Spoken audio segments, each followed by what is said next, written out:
Тонущий корабль посреди открытого моря – не такое уж редкое явление. Причины, по которым судно идет ко дну, могут быть самые разные. В этой подборке мы покажем 10 кораблекрушений, снятых на видео, а также расскажем, что стало причиной произошедшего.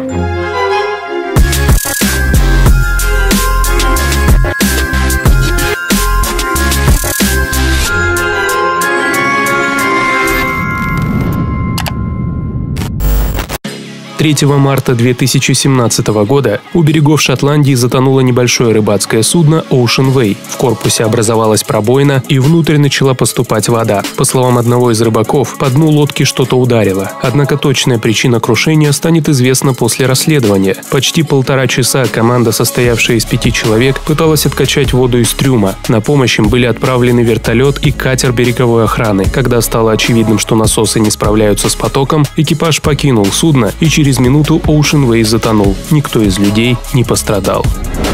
Когда-то грузовой корабль «Анна Сесилия» перевозил гуманитарные грузы из США на Кубу. Однажды в трюме американские пограничники обнаружили крупную партию наркотиков. Капитана тогда арестовали, а судно конфисковали и решили использовать как искусственный риф для дайверов. В 2016 году «Анну Сесилию» затопили у берегов Палм-Бич в штате Флорида. На борту также были установлены мемориальные таблички в память о 2 несчастных случаях в том районе. Сегодня объект пользуется большой популярностью у любителей подводного плавания. В августе 2013 года сухогруз «Смарт» попал в шторм и сел на мель недалеко от порта Ричардс-Бэй в Южной Африке. Судно должно было доставить уголь в Китай, но попало на песчаную отмель и развалилось на 3 части. Кормовая часть утонула за 2 дня, а вот нос и середина оставались на плаву еще долгое время. Металлические части так плотно зарылись в песок, что потребовалось около 2 лет для их затопления. Благодаря слаженным действиям специалистов никаких утечек топлива не произошло. Все работы обошлись в $36 миллионов.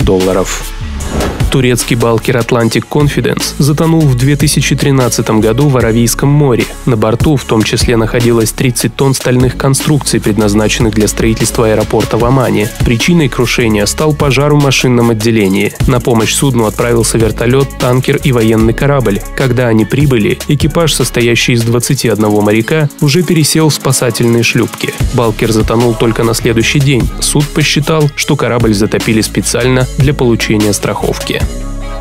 В ноябре 2009 года в Азовском море столкнулись 2 теплохода – «Берил» и «Санта-Виктория». Первый стоял на якоре, второй двигался по рекомендованному пути. В тот день в районе происшествия был туман. Стоящий «Берил» в результате полученных повреждений утонул за считанные минуты на глубине 11 метров. Его экипаж в полном составе пересел на борт «Санта-Виктории». На месте крушения позже обнаружили разлив нефтепродуктов. Через несколько дней топливо с затонувшего сухогруза откачали. Окружающей среде был нанесен минимальный ущерб. Рыболовное судно «Thunder», что в переводе означает «гром», было построено в 1969 году в Норвегии и сменило много названий и владельцев. За незаконный промысел корабль разыскивал Интерпол. В 2015 году, после 110 дней преследования, «Гром» был затоплен у берегов Западной Африки, как полагает следствие, умышленно. За нарушения, связанные с рыболовством, капитан и его команда получили разные сроки заключения. Кроме того, они были оштрафованы на общую сумму свыше $17 миллионов. Круизное судно Sea Diamond в апреле 2007 года напоролось на рифы греческого острова Тира, буквально в нескольких десятках метрах от берега. В трюме образовалась пробоина, лайнер начал тонуть и крениться на правую сторону. Помощь подоспела незамедлительно. На борту находилось около 1500 человек. Всех эвакуировали, кроме 2 пропавших без вести. В течение 15 часов судно затонуло. После долгих судебных разбирательств капитану и некоторым его помощникам были предъявлены обвинения в совершении кораблекрушения по небрежности.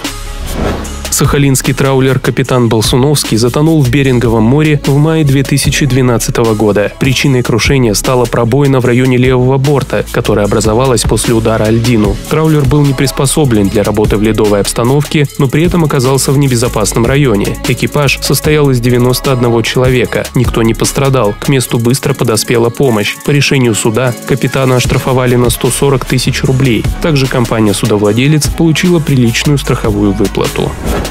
Ночью 5 октября 2011 года контейнеровоз «Рена» ударился о рифы и сел на мель недалеко от Новой Зеландии. В течение месяца огромный корабль разломился пополам. В Тихий океан вылилось около 300 тонн нефти, что обернулось настоящей природной катастрофой. Компания-судовладелец выплатила Новой Зеландии более 20 миллионов долларов компенсации. Причиной аварии были названы неправильные действия экипажа, вследствие чего судно отклонилось от курса. Капитан и первый помощник провели в тюрьме по 3,5 месяца.